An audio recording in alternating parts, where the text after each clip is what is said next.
மறைக்கப்பட்ட உண்மைகளை வெளிச்சத்திற்கு கொண்டுவரும் உங்கள் மக்கள் வெளிச்ச செய்திகள். வணக்கம். கள்ளக்குறிச்சி மாவட்டம் சங்கராபுரம் அருகே உள்ள சோழம்பட்டு மணியாற்றில் தொடர் மணல் திருட்டில் ஈடுபட்டு வந்த 5 நபர்கள் சங்கராபுரம் போலீசார் சுற்றி வளைத்து அதிரடியாக கைது செய்து சிறையில் அடைத்தனர்.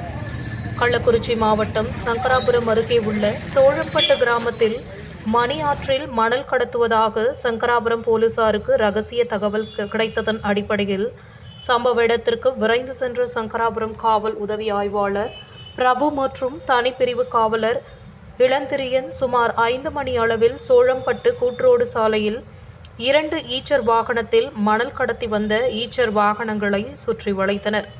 பின்பு அவர்கள் மணல் அள்ள பயன்படுத்திய 2 ஈச்சர் வாகனங்களை பறிமுதல் செய்து விசாரணை மேற்கொண்டதில் ஆரோக்கியராஜ் மகன் ஆரோக்கியசாமி, ஆரோக்கியதாஸ் மகன் ஜான் டேவிட், ஆனந்தன் மகன் சந்தோஷ்குமார், ஆனந்தன் மகன் பிரகாஷ் மற்றும் சின்னதுரை மகன் சதீஷ் என்பவர்கள் அந்த பகுதியில் தொடர் மணல் திருட்டில் ஈடுபட்டனர் என்பது விசாரணையில் தெரிய வந்த நிலையில் இவர்கள் மீது வழக்கு பதிவு செய்து நீதிமன்ற காவலுக்கு அனுப்பி வைத்தனர். செய்திகளுக்காக கள்ளக்குறிச்சி மாவட்ட மக்கள் வெளிச்சம் செய்தியாளர் முருகன். நன்றி.